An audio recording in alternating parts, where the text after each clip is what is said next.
Glória a Deus. Sem dúvida, irmãos, vocês vão concordar comigo que a história de José, filho de Jacó, é uma das histórias mais fascinantes da Bíblia.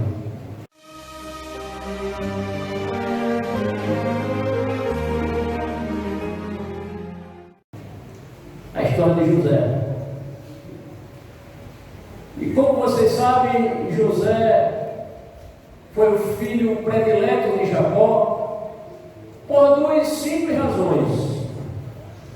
Era filho da sua velhice e José também era filho da sua amada esposa. Como era o nome dela? Raquel. Quem disse aí? Vou querer seguir isso. Raquel.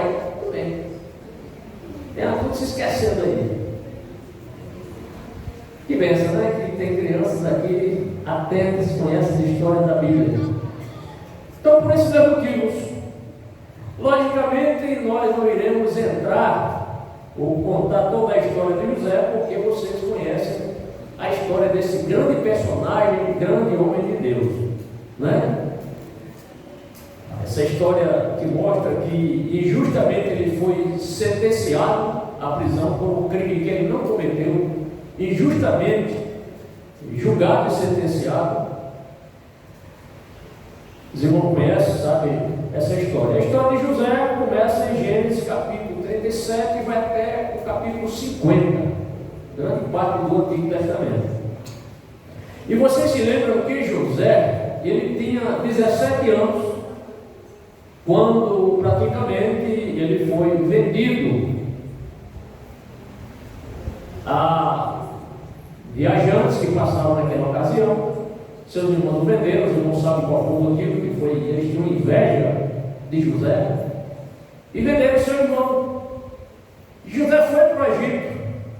Os irmãos de José inventaram aquela mentira, fake news não é agora, né? E Jacó acreditou na mentira, porque viu as roupas, as vestes rasgadas, embevecidas de sangue. E ele logo entendeu que uma fera, um animal, tinha despedaçado José. E ele chorou muito, lamentou muito a perda desse filho que ele tanto amava, filho da sua velhice, filho da sua amada esposa Raquel. Então foi um baque muito grande na vida daquele patriarca Jacó. Mas nós vamos contar aqui, nesse texto, narrar aqui para os irmãos e procurar explicar, não todos os fatos que aconteceram a José do Egito, mas já ele como governador, como uma grande autoridade, já governando ali o Egito, que era a potência mundial na época, na economia, né, militarmente também era uma nação muito belicosa e preparada, né, o celeiro do mundo, ou seja, grande parte do mundo dependia da economia egípcia. E quem era o grande responsável pela economia está prosperando lá no Egito? José, que foi nomeado governador. Quando José, só para título de rememoração, quando José saiu da prisão, ele tinha 30 anos de idade. Foi vendido aos 17. Cremos que não passou muito tempo para a mulher de Potifar pôr os olhos em cima dele, não demorou muito. Creio que foi coisa assim de semanas. Ela fez aquela trama toda, os irmãos conhecem. O fato é que José justamente foi para a prisão. E quando ele sai da prisão para falar com o faraó, ele tinha 30 anos, a Bíblia é muito clara. José tinha 30 anos de idade, se babeou, né? E foi falar com o faraó. Bem, José então interpreta o sonho do faraó, 7 anos de fartura do Egito e depois 7 anos de fome. Então, quando os irmãos de José chegam a primeira vez no Egito, foi no período da fome. Durante o período da bonança, não precisou eles ir até o Egito. Foi no período da escassez que eles foram. Então, quando os irmãos de José chegaram para ver a primeira vez, José já tinha cerca de 37 anos no primeiro encontro. Ele tinha 30 anos, passaram os 7 anos de fartura, 37 anos. E eles tiveram 2 encontros com seu irmão José, que era governador, e ele não reconheceu José, você sabe disso. Então eu quero começar mais esse estudo já com José como governador do Egito. No primeiro encontro que José teve com seus irmãos, Benjamim não veio, seu irmão caçula, seu irmão, filho da sua mãe Raquel. Raquel teve 2 filhos, né? José e Benjamim. Então, nesse encontro, José reconhece os irmãos. José, nesse período que ele estava ausente deles, sua fisionomia, seu aspecto mudou, de tal forma que seus irmãos, nenhum deles reconheceu José, mas José reconheceu todos eles. José conhecia cada um pelo nome, não perdeu a fisionomia que ele tinha nos irmãos. Eu creio que ele pensava nos seus irmãos todos os dias, de forma que não se esqueceram dele, mas seus irmãos esqueceram-se de José. Jamais imaginariam que aquela grande autoridade governante, a segunda pessoa do Egito, era o seu irmão, que eles tinham vendido. No primeiro encontro que José teve com seus irmãos, como eu já disse, repito, Benjamim não estava. Mas José estabeleceu uma condição para eles novamente voltarem a se encontrar com José, era que eles trouxessem seu irmão Benjamim. E José só receberia eles se eles trouxessem seu irmão Benjamim, o irmão caçula.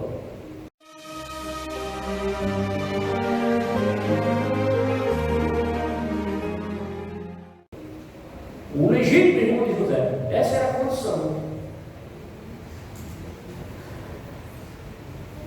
Então, eles vão, colocam os alimentos ali, vão para Canaã. E nesse segundo encontro que José tem com seus irmãos, Benjamim vem. Não vou entrar, como eu já disse, eu vou contar toda a história. Mas o importante agora é vocês olharem para o versículo 16. O que é que diz o versículo 16? Vai mostrar aqui o convite de José a seus irmãos. José vai convidar os irmãos. José vai preparar um banquete para recepcionar seus irmãos, especialmente o seu querido irmão Benjamim. Vamos ler Gênesis capítulo 43, versículo 16. Vendo, pois, José a Benjamim com eles, ou seja, nesse segundo encontro que ele teve com os irmãos, disse ao que estava sobre a sua casa: leva estes varões à casa e mata o que, irmãos? Reses. E prepara tudo, porque estes varões comerão comigo ao meio-dia. Então José prepara ali um alto banquete, podemos dizer assim, um churrascão. Aqui matou reses, animal. Pode ter sido churrasco, pode ter sido outro tipo de comida, mas era comida de carne de gado, de reses. Vamos pensar assim, trazendo aqui para o nosso quintal, nossa casa aqui. Então um churrasco para recepcionar seus irmãos. Então fez um banquetão, um banquete, muita comida. Quando estava, irmãos, vendo José preparando esse banquete, eu me lembrei de uma coisa, e eu gostaria também que vocês se lembrassem. Isso lembra alguma coisa a você? Alguma coisa que vai acontecer com a igreja do Senhor futuramente. José preparou um banquete no original para seus irmãos. E o que é que Jesus tem para nós? Oh, glória a Deus! Alguma coisa passa-se agora na sua memória a respeito de algo que acontecerá no futuro conosco. Nós nos lembramos aqui que nós celebramos uma festa na igreja. Não deixa de ser um culto, onde nós celebramos a morte do Senhor e também a sua ressurreição. É o culto de Santa Ceia. Mas, irmão, brevemente chegará o dia que nós iremos sentar-se à mesa com o Senhor, sentar-se à mesa para nós celebrarmos as bodas do Cordeiro. Olha que recepção Jesus vai fazer para os seus amados filhos. Apocalipse capítulo 19. Convido vocês a abrirem suas Bíblias.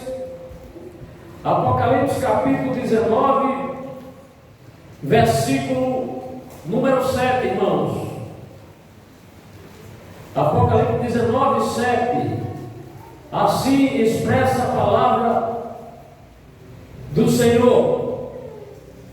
Regozijemo-nos e alegremo-nos e demo-lhes glória, porque vindas são as bodas do Cordeiro e já sua esposa se aprontou. Olha que banquete celestial Jesus tem para nós. Se José fez um banquete para os irmãos dele, Jesus vai ser menos. Banquete celestial. Porque vindas são as bodas do Cordeiro e já sua esposa se aprontou. Quem é a esposa do Cordeiro? Quem é a esposa do Cordeiro? A igreja santa. Não diga só igreja não, porque tem muitas igrejas aí. Igreja. É a igreja santa. A noiva do Cordeiro, ela é santa. E o verso 9 ainda do Apocalipse diz assim: e disse-lhe, escreve. João escreve: bem-aventurado aqueles que são chamados a ceia das bodas do Cordeiro. Felizes são os crentes que serão chamados à ceia das bodas do Cordeiro. E disse-lhe: estas são as verdadeiras palavras de Deus. Portanto, os céus nos aguardam para nós celebrarmos um grande banquete, uma grande festa celestial, as bodas do Cordeiro. Ora, se aqui, quando uma noiva vai casar-se, os noivos fazem uma festa, na igreja a festa é bonita, os que têm mais condições de fazer, quanto mais condições, mais a festa é bonita.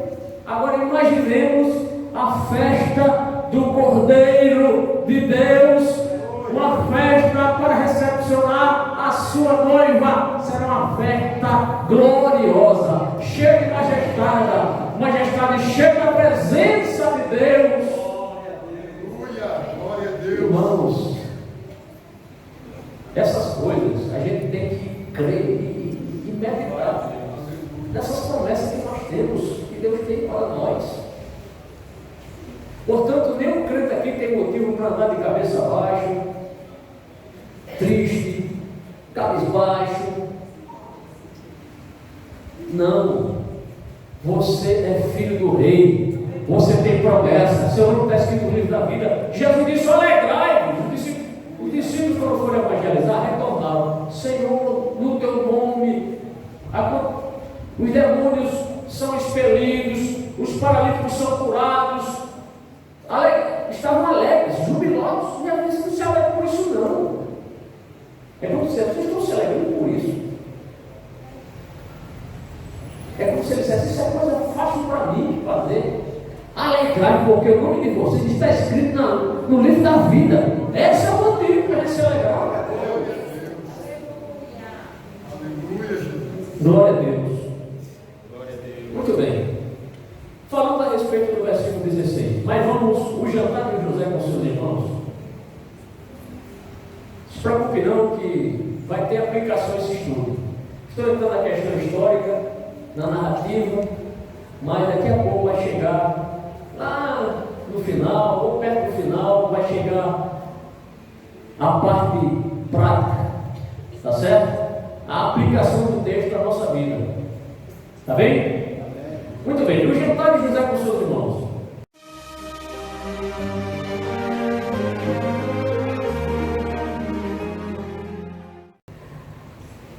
Eu vou ler aqui de forma um pouco rápida a leitura aqui dos textos do versículo 26 a 33. Eu não vou assim entrar com muita profundidade, porque os textos por si só já falam, certo? Digamos assim, autoexplicativo. Mas mesmo assim, vamos fazer aqui um breve comentário nos versículos. O que vai me interessar mais hoje aqui é o verso 34, certo? Mas por enquanto, vocês fiquem se abeberando da palavra, acompanhando, que vai dar tudo certo e vocês vão glorificar o nome do Senhor. Bem, então vamos ao versículo 27 da leitura de Gênesis capítulo 43. Vamos ao versículo 26, né? Primeiro, né? Versículo 26 diz assim: vindo, pois, José à casa. Então José mandou fazer o quê? Um banquete, não foi? Faça o banquete, mate reis para meus irmãos, porque eles vão almoçar comigo. José chega, os irmãos dele já estão lá na casa. Aí assim diz o versículo 26: vindo, pois, José à casa, trouxeram-lhe ali um presente que estava na sua mão, e inclinaram-se a ele até a terra. Era comum naquela época as pessoas, quando chegavam na presença de uma grande autoridade, levarem presentes. Tem muitos exemplos na Bíblia disso aqui. A rainha de Sabá, por exemplo, o que é que ela trouxe presente para Salomão? Porque era costume naquela época, uma autoridade de um país, um rei, por exemplo, visitar o rei, levar presentes. Tanto ela trouxe presente para Salomão, como ela levou muitos presentes que Salomão deu a ela, né? Hoje acontece nas nações, o presidente da República visita outro presidente, aquela cortesia, né? Dá presente de lá, recebe também. Então, isso aí é algo normal. Então, o texto aqui é autoexplicativo, não vamos entrar muito nesse detalhe, tá certo? E também demonstrar o respeito, né? Mas nós chegamos agora ao versículo 27. O texto diz assim: e ele lhes perguntou como estavam, e disse: vosso pai, o velho de quem falastes, está bem? Ainda vive? Ele queria perguntar sobre o pai dele, ele perguntou, mas ele não disse ainda que até ele não tinha se identificado, né, irmão? Ele não tinha se identificado ainda. Mas ele pergunta: como é que está o vosso pai? Vosso pai, o velho de quem falaste, está bem? Ainda vive? O que é que nós vemos aqui? A preocupação de José sobre a saúde de seu pai. Estava preocupado se ele ainda estava bem, como é que ele estava de saúde, se vivia, não é? E eles disseram, versículo 28: bem está o teu servo, nosso pai vive ainda. E abaixaram a cabeça e inclinaram-se. Olha o cumprimento do sonho, né? Não vou entrar aqui no detalhe porque vocês conhecem isso aí. Bem está o teu servo, nosso pai vive ainda. E abaixaram a cabeça e inclinaram-se. Com certeza, José aqui se sentiu-se assim, um certo conforto. Que bom que meu pai está bem. Foi a primeira notícia que José teve sobre seu pai, depois de tantos anos, sabendo que seu pai está bem. Aí chega no versículo 29. Olha, irmão, no versículo 29 dá para a gente entender que José fazia cerca de 22 anos que ele não via os seus irmãos, o seu irmão Benjamim, 22 anos. Porque eles são de casa com 17, ele já estava aqui quando ele veio José, Benjamim já estava com 39, porque nessa ocasião aqui já tinham passado 2 anos de fome, já faltavam 5 anos. 22 anos sem meu irmãozinho.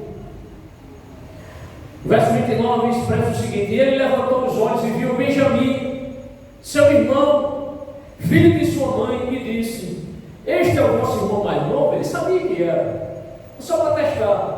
Esse é o vosso irmão mais novo de quem me falastes? Depois ele disse: Deus te abençoe, meu filho. Já vai chorando ao meu irmão. Deus te abençoe, meu filho.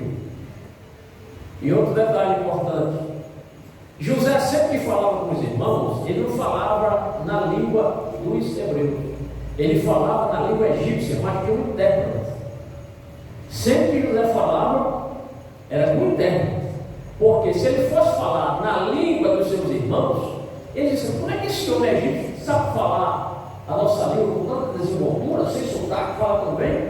Ele falava por meio de intérprete, e a Bíblia mostra isso. José fala com os seus irmãos por meio de intérprete. Então ele fala para o intérprete: diga aí,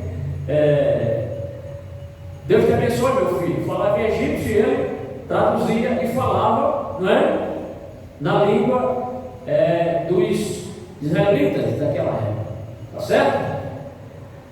Mas no verso 30, a gente vê a emoção de José ao rever seu irmão.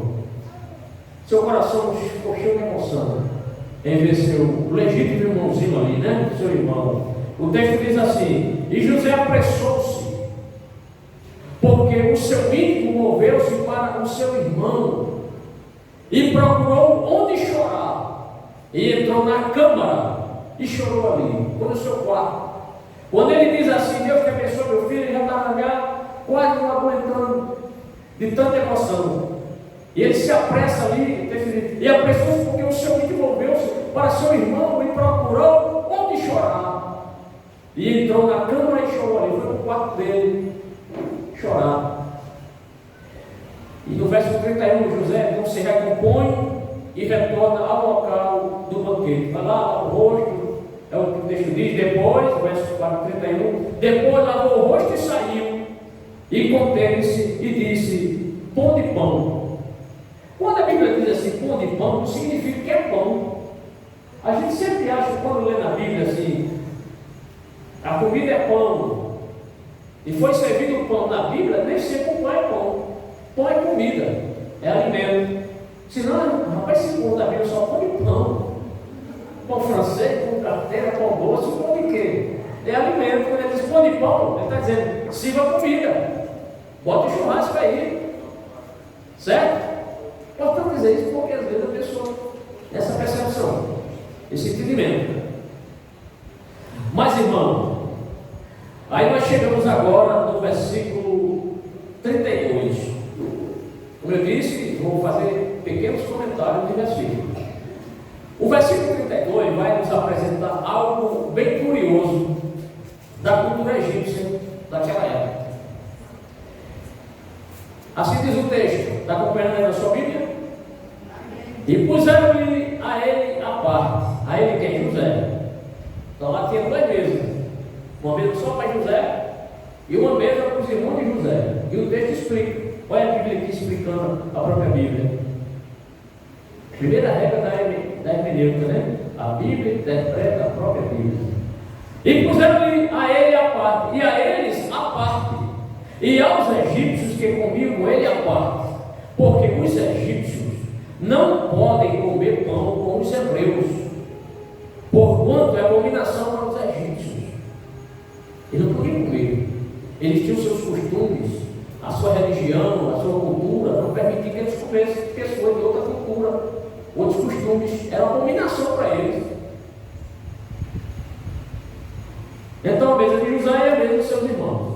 Mas nós chegamos agora ao verso 33. Neste versículo eu vou ler em 2 versões. Na primeira versão vem da revista corrigida, que a maioria dos irmãos aqui tem essa versão. nesse texto aqui, ele parece que não é muito claro, precisa de uma certa interpretação. Mas quando for ler o outro texto, na outra versão, você vai entender melhor. O que é que diz o verso 33? E assentaram-se diante dele o primogênito segundo a sua primogenitura e o menor segundo a sua menoridade, do que os varões se maravilharam entre si.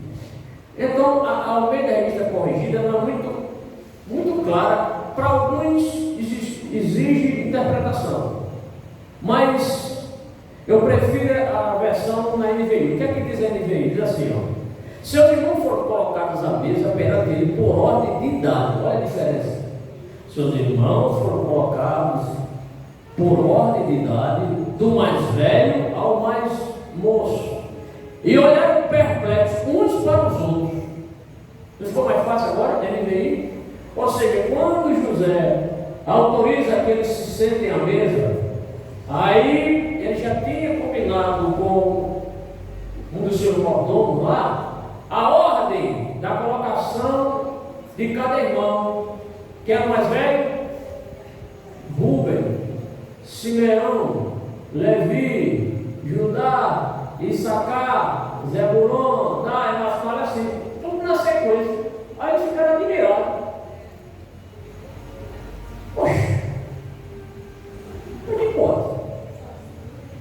O mais velho está lá, depois Rúben, Simeão, Levi, Judá, na sequência.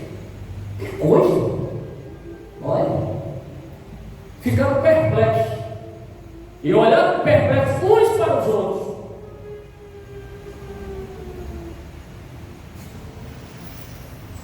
A respeito desses dois textos aqui que eu li na Almeida Corrigida e na NVI, vocês perceberam que todo crente deve ter mais de uma versão da Bíblia? Não tem só uma versão da Bíblia, não. Compre outra versão, compre a Almeida Corrigida, você tem a Almeida Corrigida, compre a NVI. Já saiu outra Almeida, revista atualizada, a revista atualizada já tem. A NVT, nova versão transformadora. Não é que o texto ficou diferente assim, a historicidade é fiel, o texto é fiel, só que a maneira que foi narrado, contado, fica mais fácil. Então, adquira mais de uma versão da Bíblia. Não tem só a sua Almeida Revista Corrigida, a Almeida Revista Atualizada, tem outras versões, vale a pena, porque quando você lê o texto que você não compreende, não compreende bem esse texto. Foi o que eu fiz. Eu vou para a NVI, porque eu vou explicar para os irmãos e eu preciso trazer outra versão para ficar mais claro o texto, a compreensão dos irmãos, certo? Então vale a pena você abdicar de comer uma pizza aí, né, que é 50, 40 reais, e economizar e comprar outra versão para você se acostumar a fazer isso. Tem irmãos que às vezes tem 4, 5 versões, ele lê uma versão, aí lê outra, aí isso clareia mais a compreensão, fica mais fácil. Mas tudo bem. Os irmãos de José foram colocados por ordem de idade. Quem sabia a idade de todos eles? José sabia. Pegar vocês agora aqui. Vocês sabem a idade de todos os seus irmãos biológicos? Quem tem irmão aqui sabe a idade de todos eles? Quem tem um? Não, mas quem tem 5, 6? Quem tem 16? Misericórdia. 16 irmãos. Outra pergunta, essa aqui é mais difícil. Vocês lembram-se da data de aniversário deles? De todos os seus irmãos? José sabia. Quando foi a última vez que você presenteou seu irmão biológico quando ele aniversariou? Quando foi a última vez que você deu presente a seu irmão biológico quando ele aniversariou? Olha a importância de ser irmão. José não esqueceu dos seus irmãos. Ele esqueceu-se de José, mas José não se esqueceu dos seus irmãos. Sabia cada um, quem era o mais velho, quem era o mais novo, que ele estava no meio.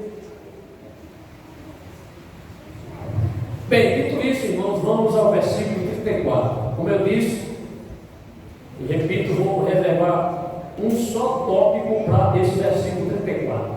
A porção de Benjamim.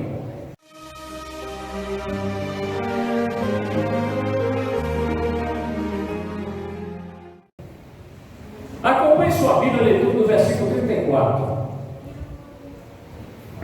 que é que diz o versículo 34? E apresentou-lhe as porções que estavam diante dele. Porém, a porção de Benjamim era quantas vezes? 5 vezes maior do que de qualquer deles. E eles beberam e se regalaram com ele. Quero lhe fazer a seguinte pergunta, irmão e irmã. Qual o motivo da porção de Benjamim não ser apenas dobrada e sim quintuplicada na casa de José? Qual a razão de José dar a porção quintuplicada? Não é nem triplicada, nem quadruplicada, quintuplicada, 5 vezes mais. Que motivos levaram José a contemplar o seu irmão por tão generosa porção? Ao você dizer, mas é fácil, pergunta fácil. Sabe qual é a resposta? É porque Benjamim era o irmão legítimo dele. Não é só isso.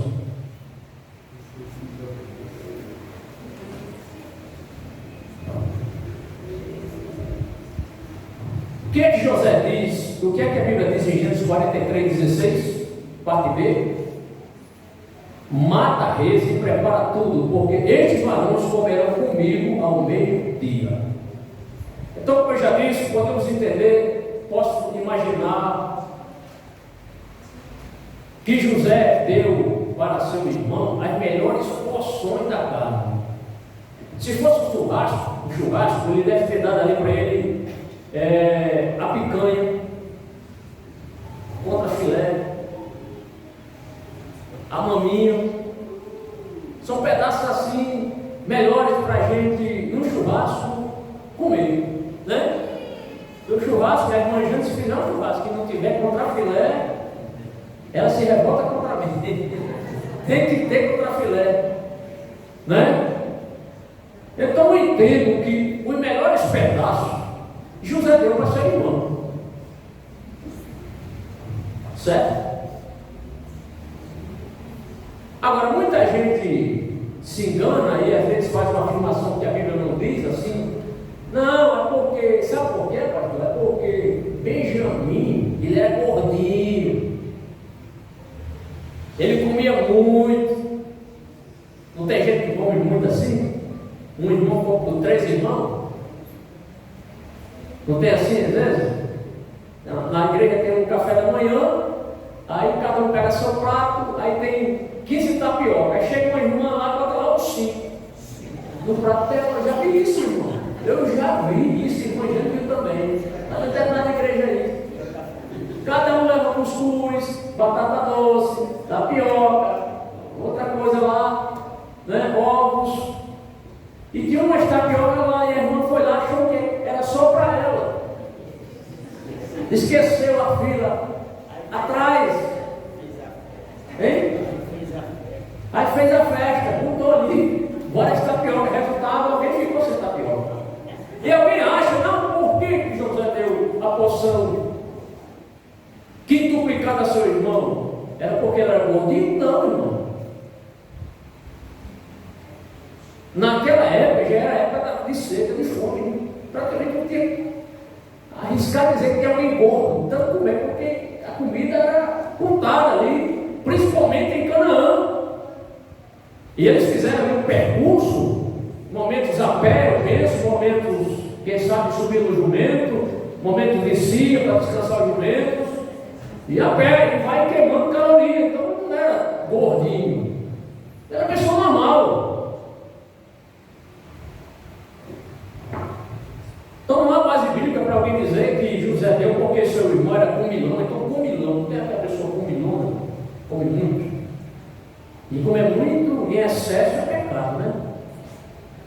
Não é? A pessoa, você tem que comer para ficar satisfeito. Agora, já está satisfeito e quer ficar mais satisfeito, aí é o pecado da gula, né? É a glutonaria. Glutão, a pessoa glutona, o glutão. É que a pessoa que come em excesso, né? A gente come para viver e não vive para comer. Não é verdade? Nós comemos para viver, não viver para comer. E lembre-se, isso aqui é importante, que nessa época a fome já assolava a terra, inclusive a terra de Canaã. Você pode conferir, eu tenho aqui referência, Gênesis 41, 54 e 57, o 42, versos 5, 19 e 33. Bem, e como nós estamos falando aqui de comida farta, eu quero dar a vocês também fartas interpretações para isso. Foi o que eu disse, eu quero dar para vocês também fartas interpretações. O motivo hoje é nós entendermos sobre a porção de Benjamim e a porção nossa, a porção que Deus tem para nós.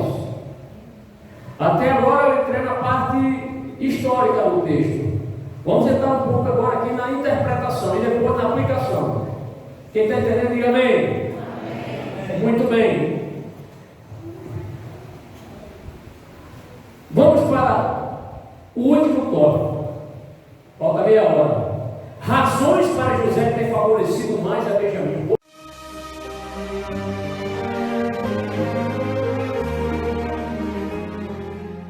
Por que José favoreceu mais a Benjamim? Esse é o motivo da nossa ministração hoje. Por quê? Posso ler novamente Gênesis 43, 34? Vamos ler de novo? E apresentou-lhes as porções que estavam diante dele. Porém, a porção de Benjamim era 5 vezes maior do que a de qualquer deles. E eles beberam e se regalaram com ele. Novamente, você pode estar entendendo. Não. Mas a razão é clara. É porque Benjamim era o irmão legítimo dele. Foi por isso que ele deu. Os outros não eram só por parte de pai, não por parte de mãe. Por isso que ele deu para seu irmão Benjamim, seu irmão, filho da sua mãe, essa porção quintuplicada. Mas eu fui, irmãos, meditar nesse texto. Meditei, busquei, e aí eu encontrei 7 razões para José ter favorecido a seu irmão Benjamim. Pode ser que você medite e ache 8, ou 9 ou 10. Eu achei 7. E mais uma que vou deixar de fora, mas vou falar depois. 7 razões. Alguém disse por aí que 7 é conta de mentiroso, né? Já ouviu isso? É o povo do mundo, irmão. O número mais perfeito, né, Zé? Dá para não ouvir no banco.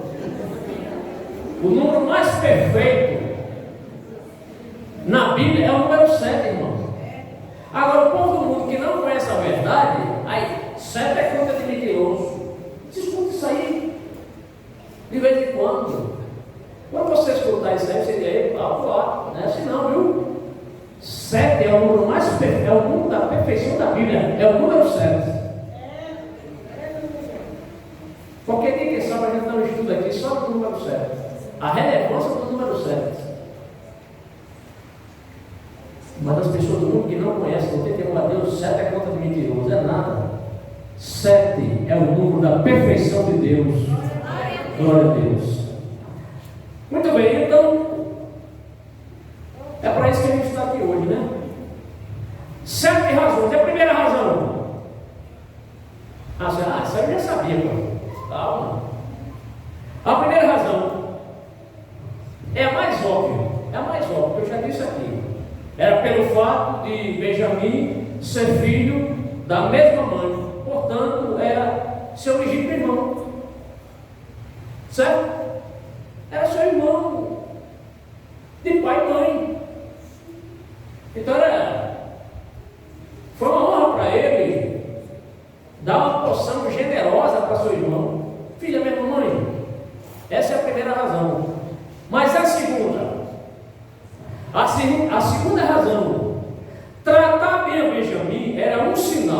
era que os seus outros irmãos, ali presentes, aprendessem a copiar esse seu exemplo, ou seja, fazer a mesma coisa com o seu irmão caçula, ou seja, tratar bem o seu irmão menor.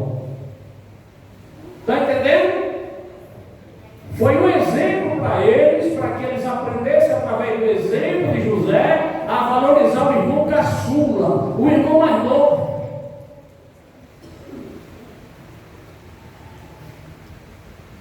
Como você tem tratado os seus irmãos? Os irmãos da fé. Como temos tratado os irmãos? Temos sido exemplos para eles? Você vem tratando-os bem, seus irmãos, nossas irmãs? Temos tratado bem nossos irmãos?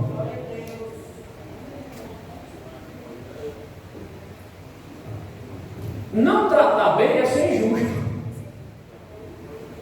Mas ser justo é ser verdadeiro. Às vezes as pessoas não nos compreendem, porque tomamos algumas atitudes, mas assim, mas pelo bem da obra, sem deixar de amar o irmão, isso é importante.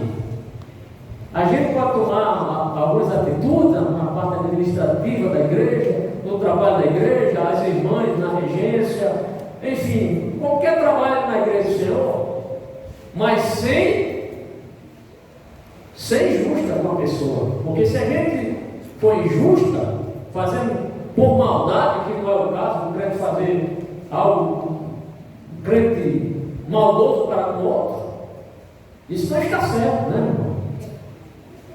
Como temos tratado os nossos irmãos em Cristo? José tratou bem seu irmão.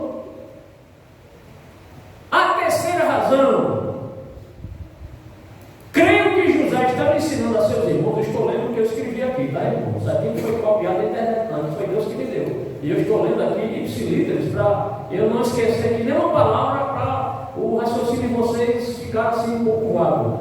Creio que José estava ensinando aos seus irmãos que a recompensa vem sobre aqueles que são alvo do agrado de quem é soberano para recompensar. Então José estava ensinando que ele tinha uma autoridade para saber recompensar justamente a seu irmão. José tinha essa autoridade de recompensar quem ele quisesse, e ele recompensou. A quarta razão, ao dar a porção quintuplicada a Benjamim, José demonstrava que aos pequenos e aos humildes e aos desprezados, coisas grandes poderão receber. José estava mostrando que aos pequenos, aos humilhados, aos desprezados, coisas grandes poderão receber. E quando eu estava preparando este estudo para trazer para o irmão, me veio à minha memória a história de uma irmã de uma certa congregação, e chegou o pastor novo na igreja, e aquela igreja tinha um coral. E naquele coral tinha uma senhora já bem velhinha, mal saía a voz dela no coral, quase ninguém ouvia, imperceptível a voz dela. E o pastor que chegou, não, vou fazer a mudança desse coral. Repetidamente. Aí foi, olhou para a irmãzinha e disse: senhora, a senhora já está bem velhinha, ninguém ouve mais nem a sua voz. Vamos fazer o seguinte: eu vou tirar a senhora do coral, tá certo? E vou renovar. E tirou a irmã do coral. O coral, quando cantava, era uma bênção. Uma bênção. A igreja recebia o poder de Deus, os louvores maravilhosos. Aí aquela irmã respondeu ao pastor: tudo bem, pastor, o senhor é o pastor, faça o que quiser. E ela humildemente saiu e foi sentar no banco. E a partir daquele instante que o pastor fez essa mudança, quando o coral ia cantar, a irmã era diferente. O coral começou a definhar, começou a cantar sem graça, sem a graça de Deus. Alguma coisa estava faltando lá. Até que alguém disse: pastor, eu quero conversar com o senhor. uma pessoa lá: olha essa saída dessa irmã, você não sabe o prejuízo que o senhor trouxe nesse coral.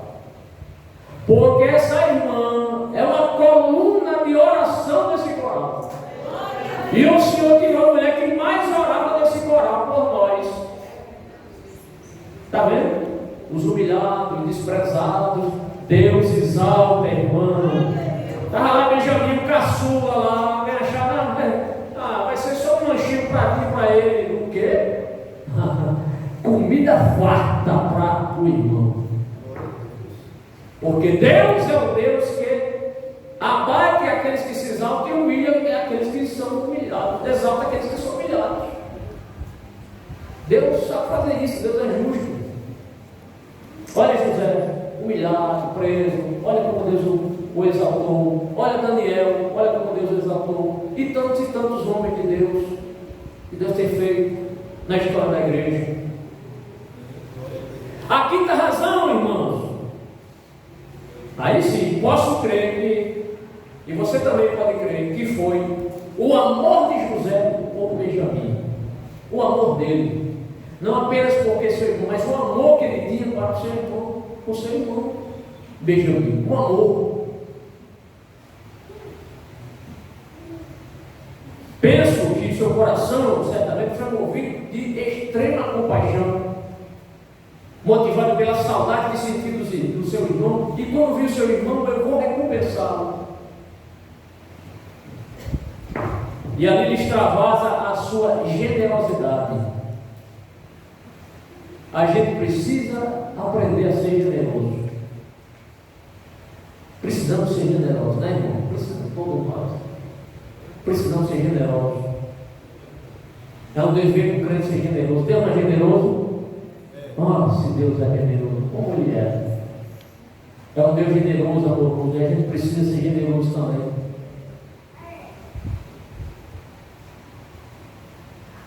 Então, se você está na rua e tem algum dinheiro no bolso e chega uma pessoa necessitada, ajude.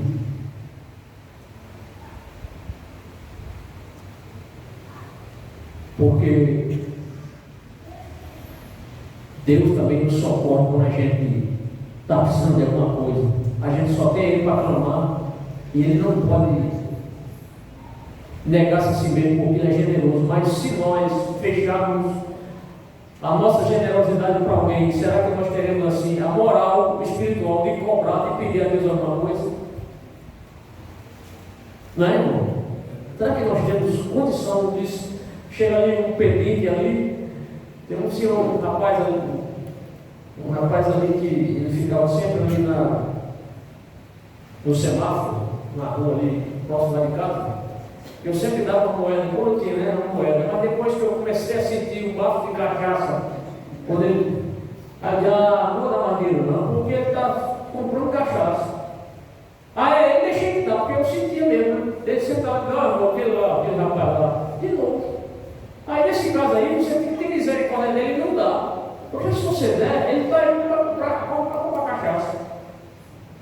Mas fora isso, irmão, se chega uma pessoa ali, um deficiente físico, ajude, se você tiver, ajude. Chega alguém lá na sua porta lá, pelo amor de Deus, me arranja alguma coisa aí. Tem um pacote de vitamina, tem um açúcar, tem um pacote de macarrão, um pacote de feijão. Tem.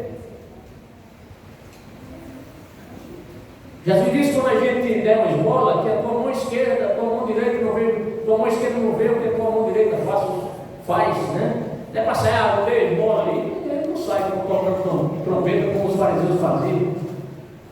Mas a gente precisa ser generoso, porque se nós formos generosos com as pessoas também serão, Deus também será generoso para conosco. A sexta razão, irmãos, a sexta razão foi demonstrar a Benjamim que a partir daquele dia nunca mais Benjamim iria ter fome, porque José iria prover alimento para ele. Nunca mais seu irmão passaria fome.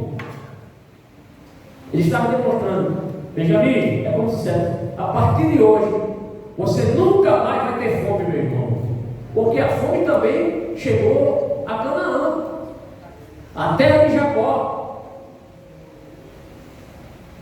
Biblicamente a gente pode provar isso. Por quê? Porque eles saíram de lá para ir até o Egito, uma caminhada longa, irmãos. Se eles tivessem comida farta, não precisariam ter ido, mas eles foram porque faltava comida. Então, em ele dar essa porção quintuplicada a seu irmão, estava garantindo a ele um sustento pelo resto da vida.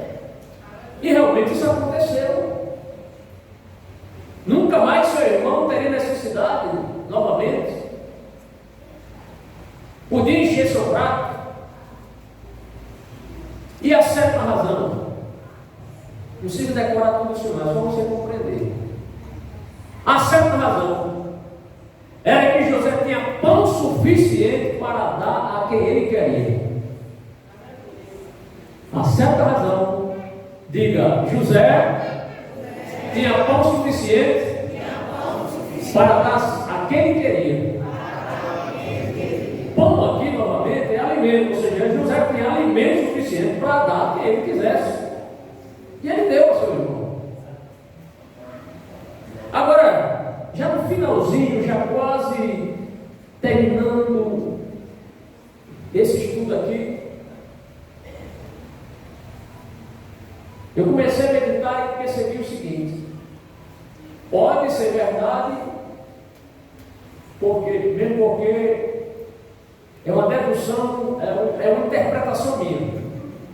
Eu até acredito, já que seu irmão Benjamim não era glutão, nem gordinho para comer muito, eu posso imaginar, e você também pode, não é pecado imaginar, não é pecado entender, não é pecado, aquilo que o texto não está muito claro, você tem a sua interpretação, não é pecado. É pecado você dizer, não, foi por isso mesmo. Não, você não pode. Naquele texto que não está claro na Bíblia, a gente nunca pode afirmar realmente é isso. A gente pode interpretar e ter o nosso entendimento, mas não significa que seja verdade. O que foi que eu pensei? É que na hora de servir, José pode ter dado pequenos pedaços ao seu irmão. Então, um pedacinho aí de quando eu fizer para você, do seu pratinho, dos outros irmãos. Um pedacinho aqui da maminha, 100 gramas, quem sabe 200 gramas, um pouquinho ali no prato. Agora, quando chegou no de Benjamim, aí ele despejou. Pode ter sido. Para quê? Porque o que José queria é que seus irmãos caíssem em si, caíssem na real e percebessem o mal que eles fizeram a seu irmão, que venderam seu irmão.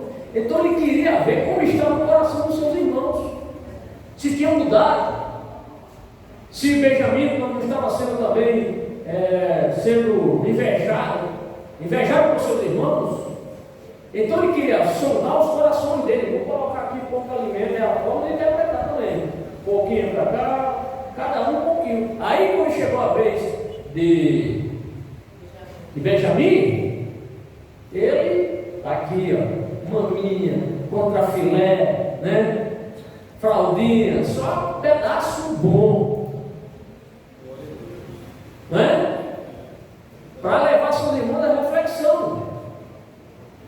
Pode ter sido isso. Porque senão nós vamos ter que admitir que realmente o Benjamim, apesar de ser o mais novo, comia bastante. Ou era desses gordinhos. Mas ser gordo naquela época de seca, atravessando o deserto aí, queimando caloria. Bem, meus irmãos, 10 minutos ali para a gente concluir.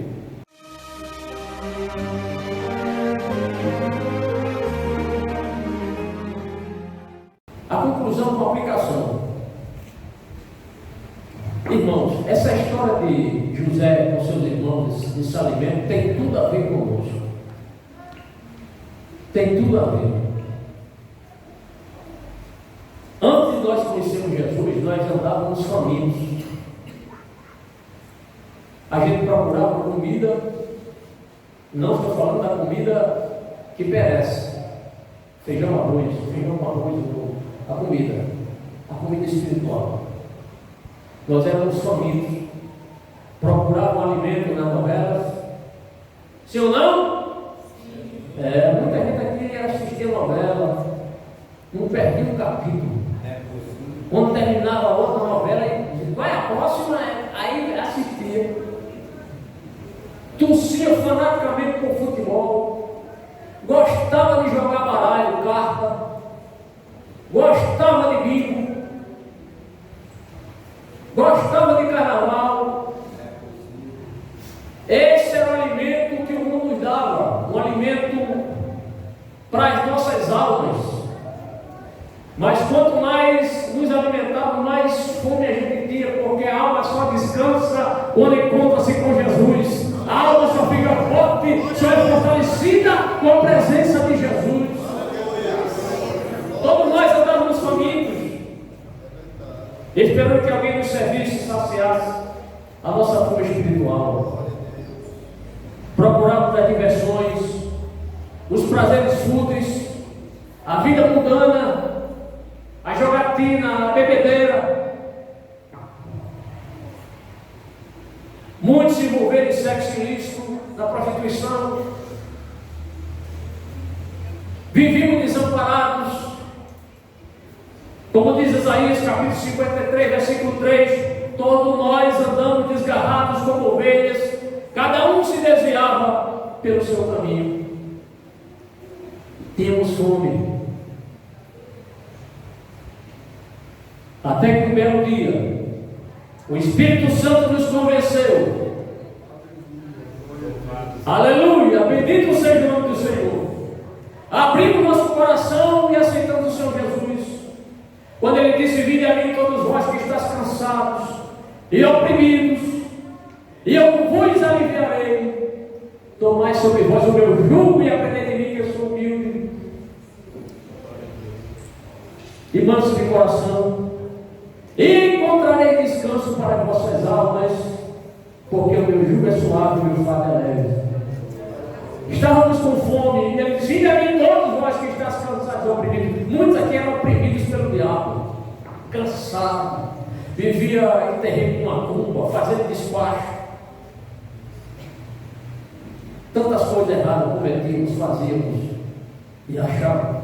Como eu disse, fazíamos até piada com Deus, piada com os crentes, piada com a Bíblia, piadas com o santo de Deus da Bíblia. Mas graças a Deus que o sangue de Jesus, como diz o Salmo 107, versículo 9, pois fartou a alma sedenta e encheu de bens a alma faminta. Glória a Deus, nos encheu de bens espirituais. Hoje nós temos alegria, regozijo, regozijai-vos no Senhor. Diz Paulo, outra vez eu digo, regozijai-vos no Senhor.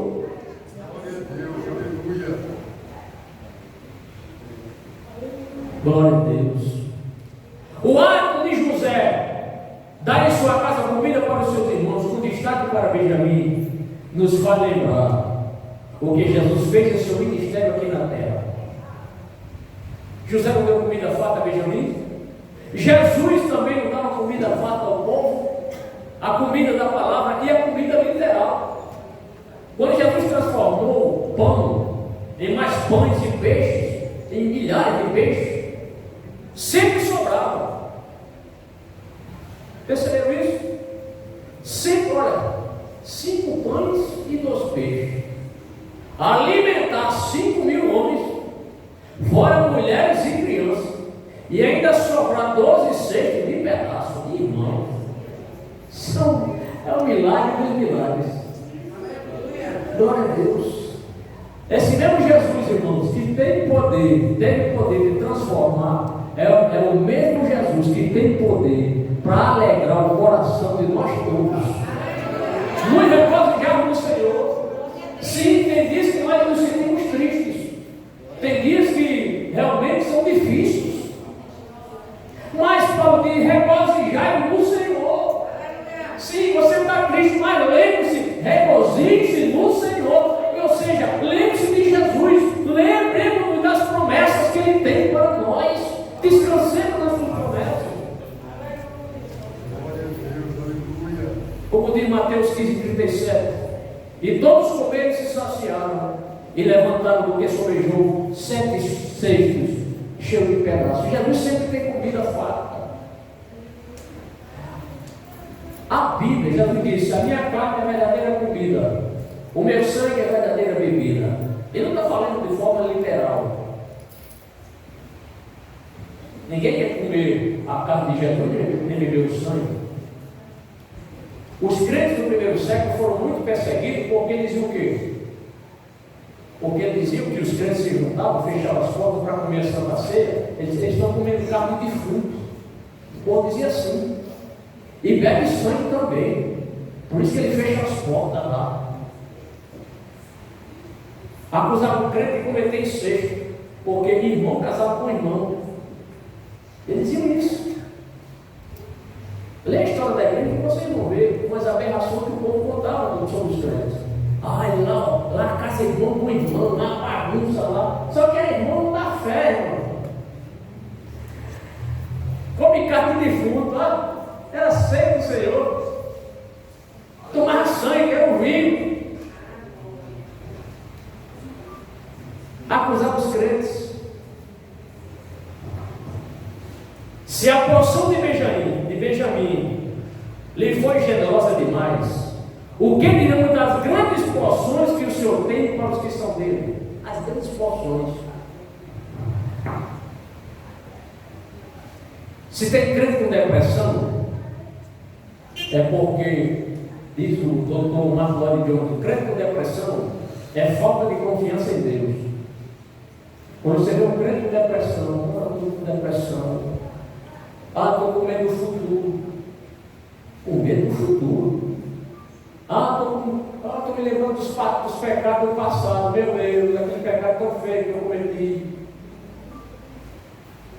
Está sendo incrédulo. Você não aceitou Jesus? Seus pecados não foram perdoados? Por que está remoendo? Aí fica com medo do futuro. Meu Deus, como é que vai ser o futuro? Meu Deus, será que minha filha vai casar? Será que vai arranjar emprego? Como é que vai ser? Isso, aquilo, preocupado com o futuro. Entreguemos, irmão, toda a nossa ansiedade naquele que pode sobrepujar todas as coisas. Entreguemos a Ele. Cremos no Senhor nisso. Crê nele. Vale a Bíblia. Está com depressão, está triste? Vale a Bíblia. Aqui é alimento, irmão. É um alimento para nós. Essa porção, 66 livros aqui, cada livro tem um ensinamento para nós. Quando a gente começa a ler o Salmo, que fartura de alimento para a nossa alma. O problema é que tem muita gente deprimida, cabisbaixa, reclamando da vida de sua vida cristã, é porque faz tempo que não se alimenta da palavra. Fica pegando um lanchezinho que o pastor dá aqui na quinta-feira. Não, você só come uma vez por dia? Uma vez por semana? No mínimo 3 vezes ao dia. E às vezes antes de dormir, vai na geladeira, vê se tem mais alguma coisa, não vai. Vai na geladeira ainda para ver se tem mais alguma coisa. Vai comer. E a nossa alma? Nossa alma tem sede de Deus, irmão. Nossa alma precisa se alimentar do Espírito Santo, da palavra de Deus. Se você nesses últimos dias tem andado triste, abatido, cabisbaixo, com depressão, lembre-se de que Jesus tem comida espiritual farta à mesa. Portanto, coma essa palavra, abebere-se dessa palavra, beba a palavra, coma a palavra, creia na palavra, proclame a palavra, medite na palavra, pregue a palavra e pratique a palavra do Senhor. José favoreceu seu irmão. Era filho da mesma mãe. Nós somos da família de Deus. José amava seu irmão. Deus nos ama tanto. Deus nos ama tanto. Alguém tem dúvida? Nos ama muito. Portanto, amados irmãos, fiquemos por aqui. Que tal você aceitar essa comida que Deus tem a nos oferecer? Amém? Vamos ouvir o conjunto das crianças, louvando o nome do Senhor.